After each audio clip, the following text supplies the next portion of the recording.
Ahror Qo'shmatov xafa bo'lishi yo'q ko'rsatuvda qatnashgandan keyin unda qandli diabet rivojlanganligi qanchalik rost? Qandli diabetni yengish operatsiyasidan keyin Ahror Qo'shmatov pushaymon bo'lyapti. Bu rostmi, yo'qmi? Ovqatlanishda qandaydir muammolari paydo bo'lganligi qanchalik rost? Bugun barcha mish-mishlarga oydinlik kiritamiz va Ahror akani o'zini qisqa suhbatga taklif etdik. 2 yil avval qandli diabetdan xalos bo'lgan bemor sifatida hozir barchasini sizlarga o'zi so'zlab beradi. Albatta, hammani qiziqtirayotgan savollardan boshlasak bo'lmasam, avvalgi intervyumizdan keyin juda ham ko'pchilik kommentariyada yozib qoldirgan, Ahror Qo'shmatovda qandli diabet rivojlangan sababi shu xafa bo'lish yo'q ko'rsatuvda bo'lib o'tgan voqeadan keyin bo'lgan deyapti. Bu qanchalik rost aka? Shuni oydinlik kiritaylik. Shu paytgacha endi haligi nima deydi, Sanjar xafa bo'lmasin deb aytmayotgan edim. Haqiqatan ham meni sahr bo'lib qolishimga sabab o'sha xafa bo'lish yo'q ko'rsatuv muallifi hamda boshlovchisi Sanjar Pardayev bo'ladi. Xafa bo'lsa ham, xafa bo'lmasa ham buni aytishim kerak desam yolg'on bo'ladi. Men o'zim ishonishni boshlayapman hozir. Bu endi oldindan bor edi, bizning avlodimizda bor edi. Bu rahmatli ham mana shu sahardan olamdan o'tganlar, bir amakim sahardan olamdan o'tganlar. Umuman bizning oilamizda palonchi qarindoshimiz sahar bo'lib qopti desa, juda unaqa bir qattiq hayron bo'lishmaydi, chunki bizning avlodimizda bor bu narsa. Endi qaysi paytda orttirganimni bilmayman. Oldingi intervyularimda ham aytdim. O'sha organizm baquvvat bo'lgani uchun, yosh bo'lgani uchun o'sha paytda o'zim ham bo'ynimga olmadim ancha yil.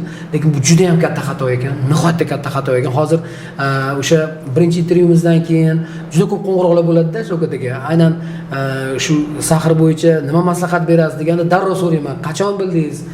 Yo ancha bo'ldi desa, voy men qilgan xatoni qilsiz deyman yoki yaqinda bildim desa, demak tezroq buni oldini olish kerak. Endi tushkunlik juda ham qattiq tushkunlikka tushguncha kutib o'tirmaslik kerak ekan odam. Chunki men boshimda o'tkazgan narsani oldin ham gapirib berdim. Bu tushkunlik bilasizmi, bu faqat ishga emas, faqat muomalaga emas, umuman butunlay bir hayot tarzingizga ta'sir qiladigan juda katta stressga olib kelar ekanda bu narsa. O'sha davrlarni eslasam hozir ertakka o'xshaydi, chunki hammasi orqada qoldi. Mana bitta uyqu masalasini olaylik-da. Uyqusizlik meni shu darajada qiynardi. Shavkat aka, men 6 soatlab, 7 soatlab, ba'zan 10 soatlab shu viloyatlardan mashinada yurib kelsam ham, uyga kelsam qololmasdim-da. Charchoq nihoyatda kuchli. Shu uyqumni qidirib shu oxirgi zaryadkam tugamaguncha organizmda uxlash imkoniyati yo'q edi. Mana hozir chaqaloqda uxlayman. O'zim hayron qolaman. Soat 10 da uyqum kelyapti-ya deyman. Hayron bo'laman. Shuni yotsam, shuni uxlayman, ertalab tursam kalla tiniq, hammasi joyida. Endi bu narsani tushuntirib berish nihoyatda qiyin. Bu narsani odam his qilish kerak. Buni kasallar biladi, boshqa tushganlar biladi. Sizda ham bormi shu uyqusizlik bo'lganmi deb juda ko'p so'rashadi. O'shaning uchun qo'ng'iroqlar juda ham ko'p, savollar juda ham ko'p. Bugun hammasiga bir javob berishga umumlashtirishga harakat qilamiz-da. Xo'p, Ahror aka, mana siz show biznes san'at vakilisiz va albatta birinchi o'rinda qandaydir mahsulot yoki qandaydir bir tashkilotda yoki klinikada yoki mehmonxonada yoki kafeda sizni ko'rishsa, odamlarning birinchi fikri bu reklama yoki xizmat bilan degan fikr bo'ladi. Va aynan Sihat klinikasiga tashrif buyurishingiz, boshida o'zingiz aytib o'tgansiz, kuzatganman, haqiqatdan bu narsa yordam beradimi yoki yo'qmi? Tig' ostida yotishdan oldin o'ylanganman degansiz. Shuning uchun keling oxirgi shu mavzuga nuqta qo'yaylik. Bu aslida reklama bo'lganmi, qandaydir tijoriy taklif hisobida bo'lganmi sizda yo haqiqatan shu operatsiyani o'tkazganmisiz? Endi masalan, xalq orasida shunaqa mavzu juda ham ko'p. Bular pul ishlash uchun qilyapti. Buni aslida insonga unaqa sahrga hech qanaqa davosi yo'q. Sahr davosini o'ylab topgan odamga Nobel mukofoti beriladi yoki bo'lmasa palonchi dunyodagi palonchi boy aytgan ekan, agar kimdir shu kasallikni anaqasini topsa bu tilla beraman degan ekan, pulga ko'maman degan ekan, bo'lmagan gap deb. Buni endi mutaxassislar ham afsuski aytishadi, ko'pchilik endokrinologlar ham shu gaplarni aytishadi. Lekin dori ta'sir qilmagandan keyin, dieta ta'sir qilmagandan keyin, umuman boshqa yo'li qolmagandan keyin shuni qanaqadir bir radikal yechimi bormikan, shu narsani birdaniga to'xtatsa, yo'qotsa bo'larmikan degan haligi hissiyot tinch qo'ymadi-da. Qidirdim, oxiri sizlarni topdim. Endi o'sha topganimdan keyin ham bitta narsani farqiga tushunib olgunimcha bu operatsiyaga ishonmadim. Ya'ni juda ko'pchilik aytayaptiki, bular ozish uchun operatsiya qiladi. Ana shu ozishni hisobiga ma'lum vaqt sahr yo'qoladi. Keyin yana semirib ketasan, yana sahr paydo bo'ladi degan g'oya ham o'sha fikr ham ancha payt meni ushlab turdi. Men keyinchalik ichkariga kirgandan keyin bildimki, ya'ni o'sha operatsiya turlari nomlarini ajratishni boshladim. Ya'ni o'sha semirish kasalligidan qutulish uchun bo'lgan operatsiyaning nomi boshqa ekan, qandli diabetdan qutulish kerak bo'lgan qilinadigan operatsiya boshqa ekan, ularning narxlari ham boshqacha ekan, uni qiladigan mutaxassislar ham boshqacha ekan. Chunki o'sha ozish uchun faqatgina o'sha bitta oshqozonni o'ziga o'zgartirish kirish kerak bo'lsa, bunda demak o'sha ichaklarga ham o'zgartirishlar kiritilgan, bu murakkabroq hisoblanar ekan. Shu narsani farqiga yetib olganimdan keyin menda to'liq ishonch paydo bo'ldi. Keldim, mana hamma protsessni tasvirga oldik, hattoki operatsiyaga kirgan jarayonni ham tasvirga oldik. O'sha yerda meni qanaqa qilib narkoz berib uxlatishayotgani, operatsiya qilayotgan jarayonni ham ko'rsatdik, lekin baribir ham bizning xalqimizda shu ikkilanish boshida men jahlim chiqardi, men tushunmasdim, chunki meni vijdonim yo'l qo'ymaydi-da. Endi men hech kimni misol uchun bunaqa narsalarni aldayman. Qolaversa bu odamni joni bilan o'ynashishda, bu odamning sog'lig'i bilan o'ynashish, bu qaysi ahmoq buni o'zini bo'yniga olar ekan? Shu narsani ishonch bilan gapirar ekan. Bu boshidan o'tkazmasa, o'zi bir shundan natija ko'rmasa, foyda ko'rmasa, bu juda ham xavfli pul ishlash yo'li, xavfli haligi reklama bo'lardi agar. O'shaning uchun ba'zida rostdan operatsiya bo'ldingizmi yo bu pul uchun gapirib berdingizmi deganda boshida jahlim chiqib ketardi. Keyin men odamlarni o'sha holatini to'g'ri tushundim, chunki haqiqatan ham shunaqa reklamalar bor ekan, haqiqatan ham soxta reklamalar, boshqalar. Hattoki shunaqa vaziyatlar bo'ldiki, odamlar uyimga kelib, mana telefonda hamma narsani tushuntiraman, Telegramda hamma ma'lumotlarni beraman. Ba'zilar 1 oy, 2 oy gaplashadi, lekin bitta ko'rishaylik deydi. Keyin mayli deyman, ko'rishamiz. Ko'rishganda yana o'sha savollar takror, yana o'sha javoblar takror. Keyin oxirgi iltimosim bor sizdan. Faqat xafa bo'lmaysiz dedi. Yo'q, mayli desam, qorningizni ochib ko'rsating, rostdan ham o'sha operatsiya qilingan joylar, kesilgan joylar bormi yo'qmi, ko'zim bilan ko'ray, baribir ishonmayapman dedi. Shunaqalar ham bo'ldi. Ba'zida jahlim chiqadi, ba'zida kulgim keladi. Endi mayli deb ko'rsatdi 5-6 tasiga, mana deb ko'rsatdim. Qanaqadir haligi yolg'onchiga chiqib qolmayam deb o'zim ana qildim-da. Hattoki o'zimni o'sha yaqin rejissyor, o'sha televideniyada ishlagan rejissyor ham rostdan operatsiya bo'ldingmi deyapti-da. Ha, baraka topgur, kiymadim ishga shuncha payt. Yotdim, mana inqilib yurganim ko'rding. Tasvirga olingan jarayonni ko'rding, operatsiyani stolda yotganim ko'rding desam, qanaqadir kinoga o'xshaydi dedi. Yonimda birga ishlaydigan odamdan shu gapni eshitganda odam jahli chiqib ketar ekan. Lekin men yana bir marta aytaman, insonni salomatligi bilan o'ynash bo'lmaydi. Men hech qachon bunaqa mas'uliyatni bo'ynimga olmagan bo'lardim. O'zim operatsiya bo'lmasdan turib, kimnidir gapiga ishonib, "Ya bu operatsiya foyda qiladi, men operatsiya bo'ldim" deb, men uni vijdonim ham qabul qilmaydi va unaqa katta mas'uliyatni, yomon mas'uliyatni, qaltis anaqani bo'ynimga olmagan bo'lardim. Ahror aka, mana aytib o'tib ketdingiz, dorilar yordam bermaganda. Yo'q. Dieta qilishning imkoniyati bo'lmaganda. Endi qarang, qiziq joyda men bir narsaga hayron qolaman. Menda nimaga unaqa bo'lgan ekan deyman. Ba'zi bir doktorlar aytadiki, mana dieta qilsang, ovqat yemasang sahar tushadi deydi. Menda ovqat yemasam battar ko'tarilib ketardi. Men shuni umuman tushunmasdim. Shu nimaga unaqaligini tushunmasdim. Ochlik bu yechim emas. Ayrim bir mahsulotlar iste'mol qilmaslik kerak. Aynan shakar tutgan yoki organizmga kirgandan keyin shakarga aylanishi mumkin bo'lgan. Siz hech narsa yemasangiz ham qoningizda qand miqdori ko'tarilishi mumkin. Bunga sabab organizm yetishmayotgan moddalarni boshqa bir moddalardan o'zi uchun yasab oladi. Shu sababli ochlik bu yechim emas. Iste'mol qilish kerak, ovqatlanish kerak. Faqat mumkin emas bo'lgan mahsulotlar yemaslik kerak. Aynan shuni o'zini qo'pol gapiradigan bo'lsa, nafsini nazorat qila olmaydiganlar yoki dieta qila olmaydiganlar yoki dieta yordam bermaganlar. Ayrim insonlarda oyoqlarida og'riqlar, yosh kattaligi sababli, ortiqcha vazn sababli oyoqda yaralar bo'lgan, yurish olmaydi, harakat qilish olmaydi. Qandli diabetda bu dietasi piyoda yurish, ko'proq harakat qilish va dorilar. Shu 3 ta narsa birgalikda yengish mumkin. Lekin shu 3 ta narsa yordam bermasa, boshqa bir taklif turganda nimaga foydalanmaslik kerak deb hozir aytib o'tganingizdek, xuddi shu savolni boshqalar ham o'ziga berib ko'rsin. Agar dorilar yordam bermasa, dieta yordam bermasa, piyoda yurishingiz, sport bilan shug'ullanishingiz yordam bermasa, nima qilish kerak? Kutish kerakmi? Qachonki organizmingizni bu kasallik ag'dargunigacha yo'q, hozirgi tibbiyot yutuqlaridan foydalaninglar va bu yutuqlar kundan kunga yangilanib boryapti. Agar internetda tilni biladigan insonlar ingliz tilida poisk berib, qidirib istab ko'rsa, hozirda qandli diabetni birinchi tipini o'zak hujayra ko'chirish orqali eksperimental usul orqali davolashyapti. Birinchi turi bu tug'ma. Shu paytgacha davosi yo'q. Davosi yo'q deb, ikkinchi tipini ham qanti debet shu paytgacha davosi yo'q deb hisoblangan. Buni yechimi topilyapti va sizlar shu yutuqlardan foydalaninglar. Bundan foydalanmaslik menimcha ahmoqlik hisoblanadi, chunki vaqt sizga qarshi ishlaydi. Men ba'zi bir o'sha endokrinologlarni, ba'zi bir o'sha diyetologlarni gapiga tushunmayman-da. Ular sog'lom odamga beradigan tavsiyasini qandli diabet kasalligiga uchragan odamga tavsiya qilyapti. Ya'ni oshqozon kesilsa, ichaklarda qanaqa o'zgarishlar bo'ladigan bo'lsa, organizmda mana bunaqa o'zgarishlar bo'ladi. Misol uchun soch to'kilish, deylik, vitamin yetishmasligi, teridagi o'zgarishlar bo'ladi degan bir gaplarni gapirishadi. Men keyin ularga aytaman, baraka topkurlar. Men soppa-sog' odam bo'lib turib, oshqozonimni kestirganim yo'q. Men jarlikka qarab ketyatdim.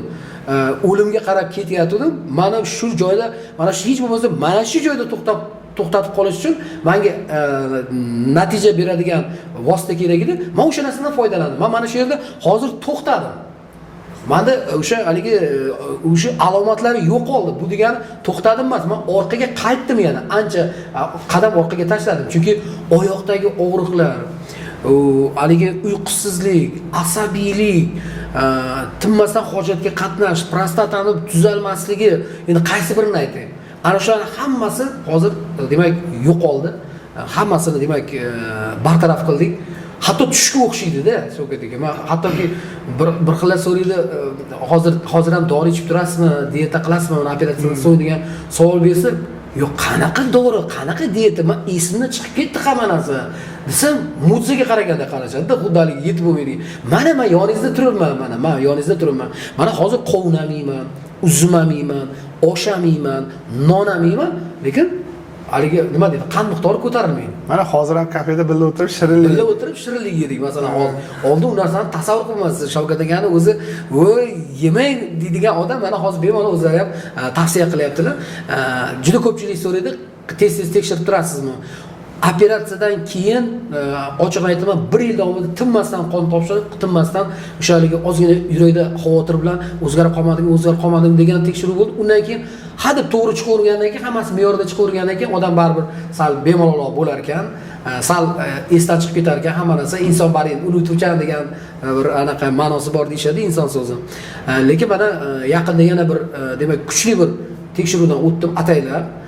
Yana bir karra o'zim uchun ishonch hosil qilish uchun, yana bir karra vaziyatni anglash uchun och qoringa 4-7, to'q qoringa 508. Bu shifokorlarning nazoratidagi tekshiruvni aytyapman. Men uyimda qanaqadir bir asbob bilan bunday o'lchab, bu asbob ishlayaptimi, ishlamayaptimi, sifatlimi, sifatsizmi emas, haqiqiy o'sha shifoxonaga borib, shifokorlar nazorati ostida topshirganimda och qoringa 4-7, to'q qoringa 508 chiqdi. Qayerda bu? Andijondami? Yo'q, Toshkentda. Toshkentda boshqa shifoxonaga borib, mutlaqo boshqa yo'nalishda, boshqa o'sha aynan ular qanaqa vaziyat bo'ldi, u yerda ham qiziq vaziyat bo'ldi-da, Shavkat aka.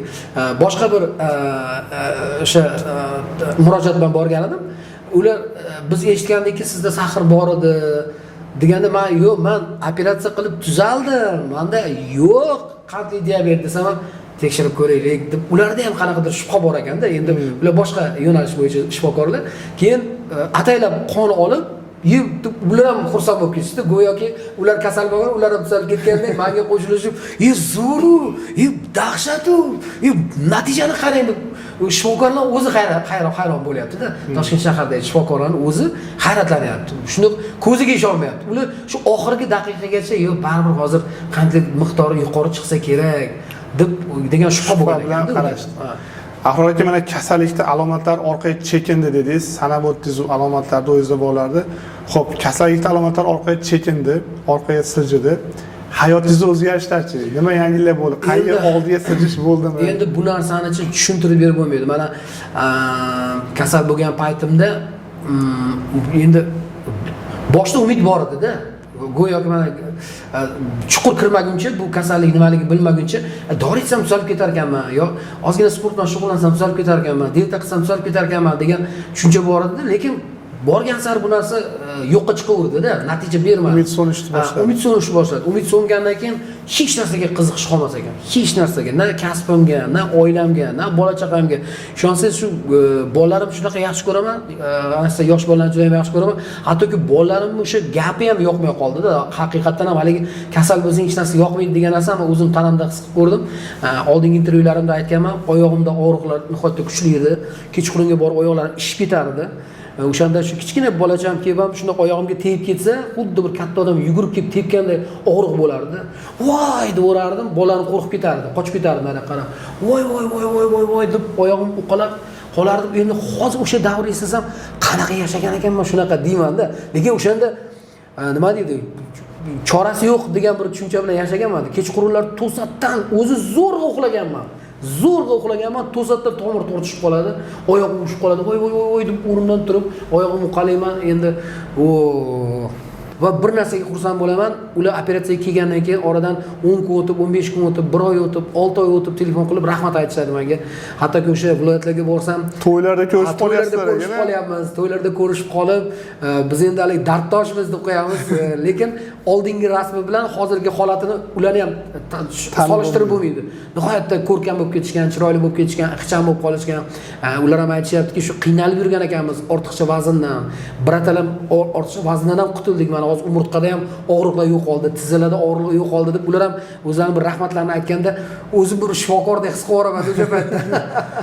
Jalik rahmat eshitish juda ham yoqimli ekan. Mana vazn ketib o'zgardim deyapsiz. Aynan shuga ozgina to'xtalib o'tadigan bo'lsak, vazn ketishning sababi o'zi nimada? Vazn ketishning o'z sababi birinchisi tiklanish davrida, operatsiyadan keyingi sizni hazm qilish tizimingizni yangitdan tuzib chiqqanidan keyin organizm moslashish uchun siz yana noldan boshlaysiz hammasini. Ya'ni oddiy suyuq ovqatlardan sekin vodkasimoq ovqatlar, kashasimon ovqatlar, sekin avvalgi ovqatga qaytasiz va shu davrda sizning organizmingiz vazn yo'qotadi. Bu birinchidan.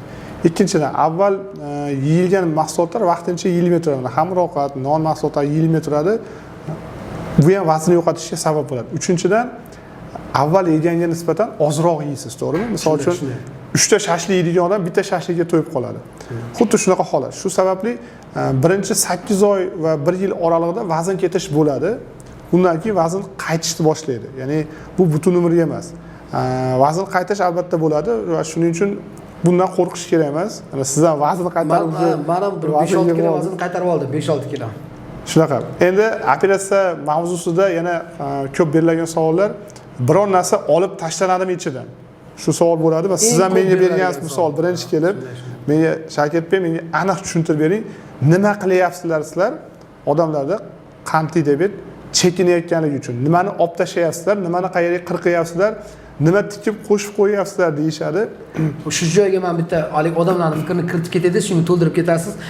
Juda ko'pchilikda qanaqadir noto'g'ri tushuncha bor ekan. Hattoki mashhur san'atkorlardan eshitdim shu narsaniki, shu oshqozon osti berisiga chip o'rnatilar ekan degan gap nihoyatda ko'pda shu gap. Keyin men bir xillarga yo'q, unaqa bo'lmaydi. Mana deb o'sha Sihat klinikasi o'z boshlig'ida tayyorlangan o'sha videoni ko'rsataman, grafikada tushuntirilgan. Mana qilsam, voy, shunaqa soddami? Shuni sag'ir tushadimi? deb haligi hayronman, xuddi professorda tahlillanib qo'ysa. Ba'zi o'shanga aniqlik kiritib keting. Chips o'rnatiladimi? Chip degan narsa? Yo'q. Oshqozon osti beziga to'g'ridan-to'g'ri ta'siri yo'q bu yerda. Oshqozon osti bezi o'zi kesilmaydi. Oshqozon osti beziga hech qanday yot narsa o'rnatilmaydi. Bu yerda asosan bilvosita deyiladi. Ya'ni hazm qilish tizimini boshqa yo'llarni o'zgartirish orqali oshqozon osti bezidagi Langerhans oroli deb nomlangan hujayralarda insulin ishlab chiqariladi. Shunga ta'sir o'tkaziladi. Ya'ni sizda hazm qilish tizimini sodda tushuntirsak, birinchi etapda oshqozon. Oshqozonda ovqat qisman hazm bo'lgandan keyin 12 barmoqli ichakka o'tadi. 12 barmoqli ichagimiz taxminan 1,5 metr atrofida bo'lsa, u yerga o't pufagini suyuqligi, oshqozon bezini hazm qiluvchi fermentlar ochilib, ovqat hazm bo'lib, keyin ingichka ichakka o'tib ketadi. Aynan shu ingichka ichakda olimlar aniqlashgan, internetga kirib yozishingiz mumkin. Bu haqida ko'p maqolalar, tajribalar bor. GLP1, ya'ni GLP1 yoki GLP2 deb nomlangan, shunaqa ilmiy qiyin nom berilgan hujayralar bor. Bu hujayralar ferment hamda safroga aralashmagan ovqat ta'sirida inkretin deb nomlangan gormon ishlab chiqaradi. Ayrim olimlar bu gormonni insulinning ukasi, ya'ni ular Hasan Husan deb nomlashadi. Ayrim olimlar aytishadi va tadqiqotchilar aytishadi, inkretin gormoni bu insulin ishlab chiqarishni qitiqlab berib, oshqozon bezini insulin ishlab chiqarishda sog'lom insulin ishlab chiqarishni ta'minlovchi gormon deyishadi va biz shu gormonni ishlab chiqarishni yo'lga qo'yapmiz. Qanday qilib? Axir birinchi oshqozon, keyin 12 barmoq ichak, keyin ichki ichak kelsa, qanaqa qilib ovqat to'g'ridan-to'g'ri 12 barmoq ichakdan tushmasdan ichki ichak ketib borishi mumkin? Bu operatsiya orqali. Ya'ni ichki ichak kesiladi, oshqozonga yaqinroq ulanadi. 12 barmoq ichak hech qayerga olib tashalmaydi, 12 barmoq ichak ichki ichak pastiga ulanadi. Shu tariqa hazm qilish tizimida qo'shimcha rus tilida karmashk yo'l deydi. To'rt ko'chalarda yoniga karmashk yo'l qilib ochib qo'yishadi. Buni grafikasini videoda ham chiqarib qo'yamiz. Men tushuntirayotgan paytda grafikani montajchilar chiqarib qo'ysa, tushunish ham osonroq bo'ladi. Shu orqali ovqatni biz tezroq ichki ichakka o'tishini ta'minlaymiz. Endi mana shu operatsiya paytida o'sha mana oshqozon ikkiga bo'linyapti, katta qism kichkina qismga ajratilyapti deb men ham tushuntirsam, o'sha ovqat tushmaydigan qismi chirib ketmaydimi degan savol ham juda ko'p bo'ladi. Yo'q. Biz hech qaysi qon tomirlar kesib olib tashlaganimiz yo'q. 12 barmoq ichak bilan oshqozonning ikkinchi qismini ham qisib qo'ymaganmiz. Shuning uchun qon kelyapti, qon orqali ozuqa moddalar yetib boryapti. Oshqozonning u qismi ham 12 barmoq ichakda ham hech qanday o'sha chirish yoki ishdan chiqish holatlari bo'lmaydi. Bundan tashqari aytishadi, sizlar to'g'richa qilib qo'yapsizlar ekanda, ovqat to'g'ri o'tib ketar ekanda. Yo'q, to'g'richa emas. Baribir 12 barmoq ichak orqali safro ham tushadi, oshqozon bezini fermentlari ham tushadi, hazm qilish tizimi avvalgidek bo'ladi. Albatta bu operatsiyaga men sizga bitta aniqlik kiritib ketaylikda. Men siz bilan ko'p gaplashganda shu ma'lumotni ham oluvdim. Haligi o'sha ajratib qo'yilgan oshqozon ma'lum bir sabablar bilan kerak bo'lib qolsa, yana tiklanish holati ham bor. Bor, albatta. Yana ulab qo'ysa bo'ladi. Ma'lum bir sabablar bu kamdan kam bo'ladi, lekin bo'ladigan holat, ya'ni organizm, inson organizmi o'zgarishlarni qabul qila olmaydi. Bunday holatlar ham bo'ldi. Masalan, aytish kerak, 3000 yaqin operatsiya o'tkazgan bo'lsa, bir nafar bemorimizda organizmi bu operatsiyani qabul qila olmadi. Operatsiyadan keyin qondagi qon miqdori normaga tushdi, holati yaxshi, lekin hazm qilish tizimida muammolar bor. Ko'plab muammolar bor va biz tushundikki, bu operatsiyani organizm qabul qila olmadi va bemorga tushuntirdik. Oradan 2 oy, 3 oy o'tgandan keyin bo'layotgan voqea, o'tirib suhbatlashib tushuntirdik. Bemor aytayapti, yo'q, sahrni ukolini, insulinni olganimdan ko'ra, qand diabetga qarshi insulinni olganimdan ko'ra, parhez qilganimdan ko'ra, shu bitta ferment ichib turaverib, ovqatim yaxshiroq hazm bo'lishi uchun, lekin avvalgi holatga men qaytmaganim ma'qul deb unamadi. Keyin yaqinlarini chaqirdik, tushuntirdik, suhbat olib bordik.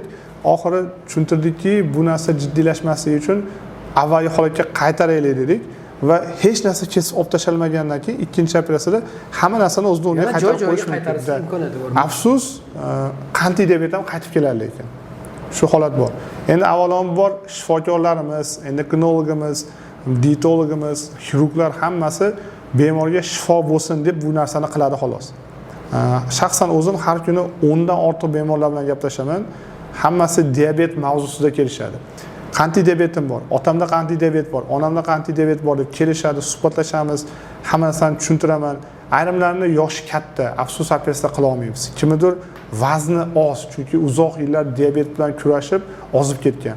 Kimdadir aynan men aytgan, tushuntirgan GLP-1, GLP-2 hujayralar yo'q, zaxira yo'q. Kimdadir insulin ishlab chiqarish to'xtagan. Ya'ni operatsiya to'g'ri kelmagan insonlar ishoninglar juda ko'p. Bir kunda 10 ta odam kelsa, ikkitasigina operatsiyaga to'g'ri keladi. Vazni, yoshi, analizlari. Endi bu ikkitasidan bittasi imkoniyati bor, bittasi imkoniyati yo'q. Aynan shu mavzuga ham qaytamiz keyinroq, aynan moliyaviy tomoniga ham. Shuning uchun hammani afsus operatsiya qilish imkoniyati bor. Agar imkoniyati bor bu to'g'ri kelib qolsa, demak bu insonni peshonasi yozgan, bu uni baxti. Bekorga bu narsa bo'lmagan, shu uni taqdir yo'lida shu narsa qilish uchragan va biz yordam berishga harakat qilamiz. Biz hech kimga bemorga operatsiya natija bermasligini bilib turib operatsiyaga ruxsat berilgan holatlar yo'q. Mana bugun o'zingiz ko'rdingiz, adashmasam Namangandan edi ayol. Namangandan ayol kelgan, 58 yoshda, farzand bilan birga kelyapti. Qand diabetdan qutulish uchun tekshiruvdan o'tkazyapti. Yurak tomonidan echo, EKG qilganda kardiolog ko'riydi, operatsiyaga qarshi ko'rsatma chiqdi. Uni davolab tayyorlagan taqdirda ham operatsiya uning uchun xavfli. narkozdan uyg'onmasligi mumkin. Yo'q deyapman, yig'layapti, nimaga hammani qilyapsizlar, meni qilmayapsizlar deb tushunmayapti bu narsani. Farzandga tushuntiryapmiz. Kardiolog bilan suhbat qilyapti, kardiolog tushuntiryapti. Narkoz beradigan anesteziolog aytyapti operatsiya xavfini. Tilxat yozib bersamchi deydi. Ya'ni bu insonlar umid bilan kelgan. Lekin bu umid bilan o'ynashib bo'lmaydi. Undan foydalanib bo'lmaydi. O'zingiz guvoh bo'ldingiz, iloji yo'q, yig'i-sig'i qilsa ham uzr so'rab qaytarib yubordik. Bo'lsam shu bemor toki meni ham o'rtaga qo'yib sizlarni ko'ndirmoqchi bo'ldilar. Sizni ko'rib turib, Ahrojon bolam aytgin, meni operatsiya qilmayapti deb gapirayotgan ekan, sizni ko'rib qolib. Iloji yo'q. Bemorga ziyon bo'lishini bilib turib, biz hech qachon operatsiya olmaymiz. Bundan biz manfaat ko'rmaymiz. Agar gap pulda bo'lganda operatsiyani hammani qilaverardik. Tilxat yozib olib turib qilaverardik, lekin unaqa emas bizda. Maqsad shifo topsin, shifo topib sizga o'xshab, boshqa minglab bemorlarga o'xshab shu shifo topgan olamga aytsin va boshqa bemorlar bundan foydalana olsin. Keyin o'sha haligi eskilik sarqiti deymizmi endi bilmadim. Oldingi O'zbekistonmi, ta'sirini bilmayman. Xullas, haligi operatsiya kelmoqchi bo'lgan odamlar go'yoki shu haligi sihat klinikasiga borganimda menga yaxshiroq muomala qilsin, qo'pol muomala qilmasin degan ma'noda Ahror aka meni qarindoshim deb aytib qo'ying, meni tanishim aytib qo'ying dedi-da. Men aytaman, kulaman-da, aytamanki, "Yo'q, sizlar sihat klinikasiga boringlar. U yerda hammaga teppa-teng qaraladi. Menga qanday muomala bo'layotgan bo'lsa, sizlarga ham shunaqa muomala, shunaqa munosabat bo'ladi. U yerdagi shifokorlarning o'zi shunaqa axloqi, odobi, ma'naviyati, e'tiqodi, o'zini bir qanaqadir bir ma'naviyati bor insonlar, hayotdan bir zavqlanib yashaydigan insonlar.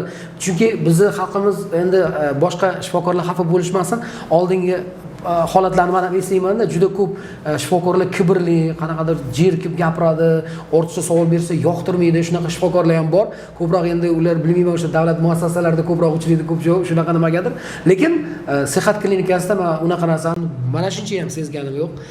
Men o'zim kuzatdim ham boshqalarga nisbatan muomala, munosabat qanaqaligini yoki bo'lmasa o'sha borganlar ham qo'ng'iroq qilib aytishdi, haqiqatan ham shunaqa ekan.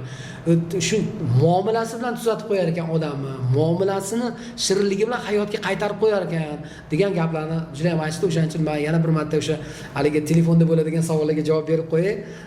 Meni tanishim bo'lishi shart emas yoki Shavkat akani qarindoshi bo'lishi shart emas.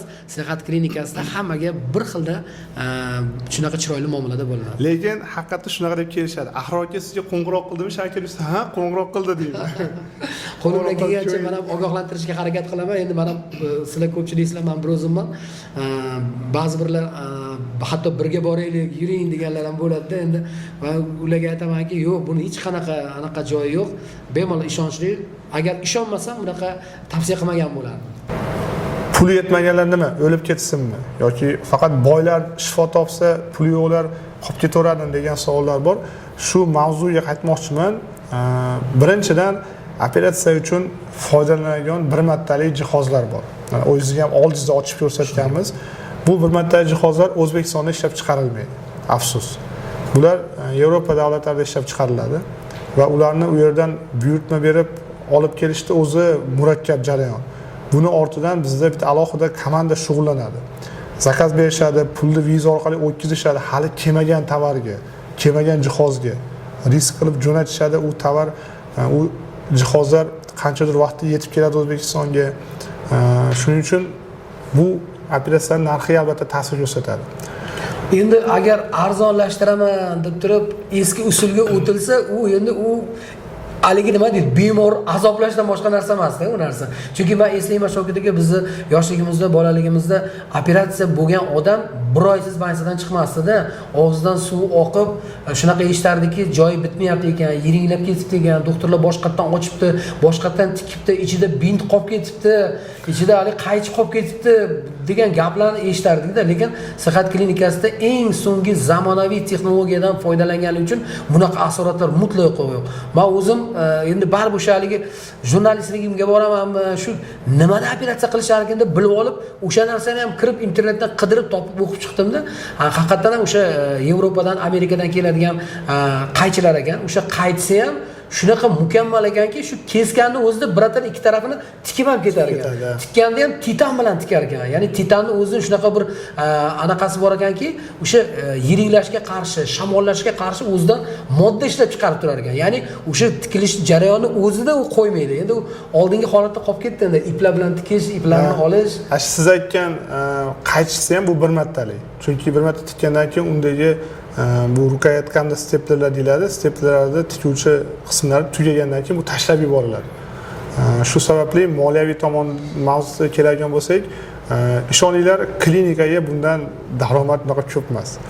Narkozning o'zi qimmat bo'ladi, chunki aerozolning nafas orqali ketadigan narkoz 2 soat bemorni shu holatda ushlab turish, mana qancha tahlildan o'tkazasiz, esingizda bor, 50 ga yaqin tahlildan o'tkazasiz, bir kun vaqt tekshiruvdan o'tishga ketadi. Tekshiruvlar operatsiyadan keyingi davrdagi dori-darmonlargacha, shtobi aynan shu bemorning yaqinlari apteka yurib, qaysi dorini olay, nima qilay deb u yerda aptekalarda misol uchun hozir bitta dori firmaniki, bittasi qimmat, bittasi arzon, bittasini qanaqadir откаты bor, xullas korrupsiya ko'p, muammo ko'p.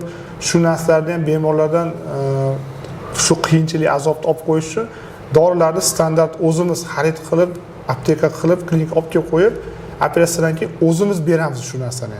Shu bemorga oshishi bo'lmasin. Ya'ni operatsiyaning moliyaviy tomoni juda ko'p narsaga bog'liq. Mana hozirda yana bitta qo'shimcha qilmoqchiman, Shavkat aka gapingizni bo'ldim. Xalqimiz endi Xudoga shukr, oxirgi paytda qo'ldan kelgancha o'sha iqtisodiy tomonni yaxshilayapti. Eshitamizda juda ko'p eshitamiz. Shu pulini olsin, faqat sharoitni yaxshilab qilib bersin degan gaplarni eshitib qolamizda. Chunki ko'p yana o'sha gapga qaytamiz. Eski sarqitda endi hozir hamma joyda o'zgarish bo'lyapti. Shu oldingi paytlarda shifokorga ham pul berishardi, pora berishardi. Ham shunga yarasha muomalasi ham to'g'rilanmasdi, haligi sharoiti ham raso bo'lardi. Bergan puliga ham norozi bo'lardi. O'zi pora, o'zi to'g'ridan to'g'ri beriladigan pul emas. Lekin Sihat klinikasida sharoit shunaqaki, siz qonuniy to'laysiz. Buni shifokorlarning qo'liga pul bermaysiz. Hattoki direktorlari mayli to'lovini to'lamay shifokorga yana necha pul berish kerak qo'liga degan gaplarni gapirishyapti. Yo'q, unaqa gapni gapirmay, haydab yuborishadi, ertaga olib chiqib unaqa qiladigan bo'lsangiz. U shifokorlarning oyligi ham, hamma sharoiti ham hammasi joy-joyida. Uni birovni qo'lidan ular pul olmaydi hech qachon. Pulni kassaga to'laysiz. Men nima demoqchimanki, haqiqatan pulni to'laganingizdan keyin sizga haqiqatan ham komfort yuqori darajada xizmat ko'rsatiladi. O'zingizni haqiqatan ham haligi o'zbekchada shunaqa gap bor. O'zim odamdek his qildim, men mana odam ekanman deydi-yu. O'zingizni mana shunday his qilasiz, chunki atrofingizda har doim shifokorlar parvona, shifokorlar, hattoki men o'sha Toshkentdagi klinikalarda ham yotib ko'rdim. Ularda ham Sihat klinikasidaqa darajada imkoniyat yo'q edi. Men hayron qoldim. Bu Andijonda bo'lsa, bu Toshkent bo'lib turib shunaqami sharoit degan joylari bo'ldi-da. Solishtirishdi. Bu yerda o'sha demak u yerdagi atmosfera, oldin ham aytganman, hech ham bir kasalxonaga o'xshamaydi. Kirsangiz bir gostinitsaga o'xshaydi. Ichida yuvinadigan joylari, o'sha tualet, dush hammasi eng so'nggi rusumdagi anaqalar bilan jihozlangan. O'sha haligi kirsangiz, palataga kirsangiz, bahra dilingiz ochiladi birinchi o'rinda. Shifokorni chaqirish uchun ovoz chiqarish kerak emas, baqirish kerak emas, narsa ochish kerak emas. Tugmachasi bor, shunday bo'lsa, qizlar birpasda yugurib kelishadi, darrov xizmat ko'rsatishadi. Ya'ni bergan pulingizga rozi bo'lib chiqib ketasiz. Mana bu tomonni ham aytib qo'ymoqchiman. Endi pul masalasi keladigan bo'lsa, mana qandli diabeti bor inson, agar misol operatsiyaning narxi hozirda $3200 atrofida, bu Amerika Qo'shma Shtatlari hisoblasak, aynan valyutasida, bu pulni sizlar O'zbekiston markaziy kursi bo'yicha so'mda to'lov qilasizlar va shu summani aytishadi, yo'q bo'lsa nima qilaymi? O'lib ketaymi shu diabetdan deydi, lekin Axir aka, siz ham qandli diabetga qarshi kurashib uzoq yillar yashagansiz, bilasiz. Dorilar diabetni asorati bilan kurashish, ya'ni ko'z bilan bog'liq muammolar, yurak qon tomir tizimi bilan, qon bosimi bilan bog'liq muammolar, juda ko'p qandli diabet bor insonlarda qabziyat bo'ladi. Qabziyat bilan kurashish, erkaklarda nozik nuqtasi, ikkinchi yurak bo'lgan prostata bezini ishidan chiqishi, prostata bezida muammolar sababli ketadigan dorilar va bu dorilarni olishdan oldin o'tgan tekshiruvlar, bularda hammasini hisoblaydigan bo'lsangiz, 1-2 yil ichida shu operatsiyaga ketadigan mablag'ni siz sarflaysiz. Faqat odamning ko'ziga ko'rinib ketganligi shu mablag'ni bittada berayotganligi bo'lyapti. endi nima deydi, ozgina uyat bo'lsa ham, ozgina anaqa bo'lsa ham aytish kerak, ayniqsa erkaklarga. Siz uzoq vaqt agar o'sha qandli diabetdan davolanmasdan yuradigan bo'lsangiz, o'sha jinsiy muammolar nihoyatda chuqurlashib ketadi, og'irlashib ketadi. Men juda ko'p bemorlar bilan shu mavzuda suhbatlashaman, gaplashaman. Shu ertaroq bormabman, o'sha narsaga murojaat qilmabman degan tashvishlar. Endi u tashvishlarning oldida bu haligi pul ishlasa bo'lmay qoladi. Derdi, Xudo asrasin, shuning vaqtida kelish kerak. Endi mana hozirda Sihat klinikasi ham yangi yo'llarni qidiryapti, bemorlarga qulay bo'lish uchun sug'urta tizimi mana tibbiyotga kirib kelyapti. Agar Xudo xolasa shu narsani yaxshilab yo'lga qo'yib olsak, bemorlarga aynan bunaqa operatsiya, yirik, katta va jiddiy operatsiyalar o'tkazish yana osonroq bo'ladi moliyaviy tomondan. Endi operatsiyaning o'zi qachon paydo bo'lgan, mana tarixiga ham jicha eslatib o'tib ketsam, operatsiya o'zi O'zbekistonda ixtiro qilinmagan, Andijonda ixtiro qilinmagan bu Sihat klinikasida. Odamlar o'zlarini o'ylab topishdimi deyishadi. Yo'q, bu operatsiyalar ko'p yillardan beri chet davlatlarda o'tkazilgan, turli xil nomlarda bo'lgan bu operatsiyalar. Bular metabolik operatsiyalar deyiladi, ya'ni metabolizm, ya'ni moddalar almashinuvini yaxshilovchi operatsiyalar deb nomlanadi internetda. Shuning uchun aynan qandli diabetni ikkinchi tipini davolash uchun operatsiya deb nomlanmaydi. Juda ham ko'p tadqiqotlar bor, PubMed portali bor, isbotlangan va shifokorlar tan oladigan maqolalar yoziladigan tibbiy portal. Shu yerga ham qandli diabetni ikkinchi tipini davolash deb ingliz tilida yozadigan bo'lsanglar, uzoq yillardan beri, shu 2000-yil, 2007-yillar oralig'ida bo'lib o'tgan operatsiyalar va shu tadqiqotlar bor. Aynan mini gastro shuntlash deb nomlangan operatsiya. Turkiyada juda ko'p o'tkaziladi. Xitoyda, Hindistonda juda ko'p o'tkaziladi. Rossiyadan odamlar kuzatayotgan bo'lsa, Sankt-Peterburg shahrida aynan bariatriya va metabolizm operatsiyalarining klinikasi bor, katta klinikasi. U yerga bizda xirurglar ham malaka oshirgan borishgan, tajriba orttirishgan, Istanbulda tajriba orttirishgan, u yerdagi mutaxassislarni O'zbekistonga, Andijonga taklif etganmiz, shular kelib operatsiya o'tkazishgan. Ya'ni bu operatsiyalar o'rganilib O'zbekistonga keyin olib kirilgan. Xuddi o't tufayida tosh bo'lsa, avval qorinni yorib operatsiya qilingan bo'lsa, keyin esa endoskop yordamida laparoskopik usulda, ya'ni kesmasdan kichik tirqish orqali kirib operatsiya qilish yo'lga qo'yildi. Bu ham chetdan kirganda, bu narsa ham chetdan kirgan narsa. Buni biz o'zimiz o'ylab topganimiz yo'q. Shu sababli bu yangilikni olib kirgandan keyin foydalanish kerak. Endi hozirda biz birinchilar bilan boshlaganimiz bilan, lekin hozirda O'zbekistonda juda ko'p klinikalar qilyapti. Albatta. Toshkentda, mana Samarqandlarda qilayotganini eshityapmiz. Uje bu narsani ommalashgani bizni xursand qilyapti, chunki ras bu narsani ko'p joyda qilyapti. Demak, ko'p shifokorlar borib malaka oshirib kelishdi va bu narsani o'rganib kelishdi. Endi kelajakda qandli diabetni ikkinchi tipi bilan kurashish osonroq bo'ladi. Albatta, kasallar nihoyatda ko'p ekan. Shokadagi men o'sha intervyu berganimdan keyin bu narsani o'zim uchun kashf qildim. Eng yaqin odamlarim ham ichida dardi bor ekan, aytmay yurishgan ekanda, ular ham yorilishdi. Juda ko'pchilik o'sha operatsiyadan keyin nima bo'ldi, necha kun yotdingiz, qanaqa dorilar oldingiz degan bir vahimali gaplar gapirishyapti. Endi aytsam ishonmaysizlar, bir kundan keyin ertasi kuni men o'zim bemalol o'rnimdan turib, hattoki o'sha haligi rakovinaning oldiga borib, boshimni egib, tasavvur qiling, qorinimda operatsiya bo'lganmi, egilib boshimni bemalol yuvdim-da. Bu oldingi holatlarda bu operatsiya bo'lgan odamning operatsiyasi ertasi kun turib boshini yuvishini tasavvur qilib bo'lmasdi endi bu narsani. Men aytmoqchimanki, operatsiyadan keyingi holat ham tiklanish juda tez bo'ladi. Hattoki ba'zi bir bemorlarni o'sha 3,5 kun o'sha obrobotka qilishgan, boyagi anaqalarni, teshiklarni. Bir xillar aytayaptiki, men uyga borganiga qilmadim, o'zi yopilib ketdi deganlar ham bo'ldi-da. Men endi yo'q, qanaqa qilib bunaqa o'zi yopib ketdi deydi. Endi biz uyga borib ozgina spirt surib turdik bir 10 kun. Uzog'i 2 haftaning ichida hamma anaqalardan qutulasiz. Men o'sha bir haftada bemalol ishga chiqdim. Buni juda ko'pchilik ko'rdi o'sha paytda efirda. Bemalol chiqib gapirdim. Xullas, operatsiyadan keyin tiklanish holati ham juda tez. Siz o'ylaganingizdan ko'ra tezroq, yengilroq.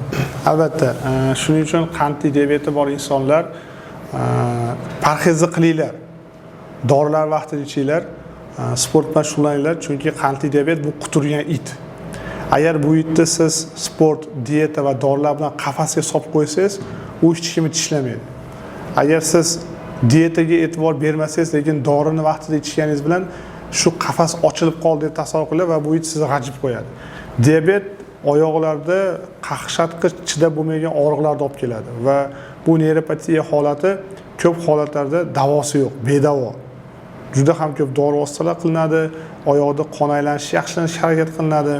Ozgina e'tiborsiz bo'lib qolsangiz, oyoqda sezuvchanlik pasayganligi uchun oyog'ingizni urib olganingizni bilmaysiz, u yerda changda bo'lib qolgan. Bemorlarni ko'rganman. Hattoki mix kirib ketganini sezmagan bemorlar gapirib berishdi. Oyog'imga mix kirib ketgan ekan, sezmabman. O'sha bilan kelibman uygacha, uyda xotinim bilib qoldi, yo o'g'lim bilib qoldi degan bemorlarni ham ko'rdim. Oyog'i kesilganlar qancha, oyog'i kesilganlar qancha, qanchadan qancha insonlar aytadi, shu operatsiya ertaroq chiqqanda otam tirik qolardi, onam tirik qolardi deydi. Mana o'zingizdan aytyapsiz. Bizda genda bor qandli diabet va ota-onamda ham bu narsa bo'lgan deyapsiz. Juda ko'pchilikda bor. Agar ota-onangizda qandli diabet bor bo'lsa, yoki otada yoki onada bo'lsa, farzandda rivojlanish ehtimoli 15-20% gacha. Agar otada ham onada ham bo'lsa, bu уже 40% dan ko'p bo'ladi. Shuning uchun shunaqa muhitda o'sgan, shunaqa oilada o'sgan insonlar o'zingizlar salomatligingizga jiddiyroq qaranglar. Chunki baribir sizlar kimnidir otasisiz, kimnidir onasisiz, bitta oilani vakilisiz. Ertaga shu oila sizga bog'liqda. Ertaga siz kasal bo'lib yotib qoladigan bo'lsangiz, tirikchilik degan narsa bor va hokazo narsalar. O'sha masalada aytmoqchiman. Masalan, hozir pul topayotgan yurtdoshlarimiz bor, bola chaqamga yedirish pulimni deb ko'zi qiynayapti-da o'ziga sarflashga. Lekin ertaga Xudo ko'rsatmasin, sizning hayotingizga agar nuqta qo'yiladigan bo'lsa, o'sha kasallik nuqta qo'yadigan bo'lsa, u bola chaqangizga bundan ham qiyinroq bo'ladi-da. Undan ko'ra hayotingizni agar sog'lomlikdan boshlasangiz, ishoning, siz boshqatdan tug'ilgandek bo'lasiz. Men boshimdan shu narsani o'tkazdim. Boshqatdan tug'ilasiz. Hayotga bo'lgan qiziqishingiz, dunyoqarashingiz, hamma narsa o'zgarib ketadi. Men operatsiyadan keyin bilasizmi, haligi baxt garmoni deydi, o'sha baxt garmoni bilan yashadim-da. U o'sha eng baxtli damlarim qaytib keldi-da. Oldingi intervyumda ham aytgandim, bunaqa xursand bo'lganim, menimcha oxirgi marta shu birinchi marta ota bo'lganimda bu his qilgan bo'lsam kerak, bunaqa baxt garmoni. Bir 5 oy, 6 oy osmonlarda uchib yurdim. Ishonsangiz, hech narsa meni asabimni buza olmadi-da, hech narsa meni xafa qila olmadi. Chunki umidim uzilib, bo'ldi, endi mana shu kasallik meni olib ketadi degan umidsizlik bor joyda bir nur paydo bo'lib, mana Sihat klinikasini o'zim uchun kashf qilib, doktorlar shunaqa bir nima deydi, haligi yerda yurgan farishtalar deb bekorga aytmayman. Chunki haqiqatan ham shu insonlarni Alloh sababchi qilib qo'ydi. Mana shu narsadan darddan qutulib, hozir hayotim butunlay boshqa tomonga ko'chib ketdi. Sizga katta rahmat aka. Sizga rahmat. Shukr aka. Vaqt ajratganingiz uchun. Chunki Maryam savobga sherik qilyapsiz. Men ham juda ko'pchilik insonlarning tuzalishiga sababchi bo'ldim. Juda ko'pchilik duo qildi mana, yoshi ulug'lar ayniqsa to'y hashamda ko'rishib qolsak, qayerda ko'rib qolsak, hattoki o'sha endi ismlarini aytmayman, juda ham mashhur odamlar, boshqa soha yo'nalishidagi odamlar shu darajada balandki, ular shularni oldiga bora olmaslikda, shu mashhurligi bilan ular bilan bir salom-alik qilish imkoniyati yo'q bo'lgan odam o'zlari qo'ng'iroq qilib, sizni videongizni ko'rib, shu operatsiyani o'tkazdim boshimdan, yaxshi bo'ldim, tuzaldim, rahmat sizga deganda hayron qoldim-da o'zim ham. O'shaning uchun savob olish, rahmat olish bu albatta juda ham yoqimli. O'shaning uchun shu narsaga meni ham sherik qilganingiz uchun sizga rahmat. Azizlar, bizni kuzatganlar uchun rahmat. Bizni profiliga obuna bo'lib qo'yinglar. Bu yerda faqat operatsiya bo'lgan bemorlar haqida emas, ya'ni kasalliklarning profilaktikasi, kasalliklarning belgilari haqida ko'plab foydali ma'lumotlar joylab boramiz. Bu videolar hammasi bepul. Insondan faqat yaxshilik qoladi, faqat shunaqa ma'lumotlar qoladi. Shu ma'lumotlarni berib biz kimgadir foyda keltirayotgan bo'lsak, bizni o'zimizni savob bankimizga ozgina bo'lsa ham tomlayotgan bo'ladi va shu orqali biz xalqni tibbiy madaniyatni oshirayotgan bo'lsak xursand bo'lamiz. Sizlar bilan Sihat klinikasining YouTube kanali bo'ldi. Bizni kuzatishda davom etinglar. O'zingizlarni, yaqininglarni asranglar, sog' bo'linglar, salomat bo'linglar. Xayr.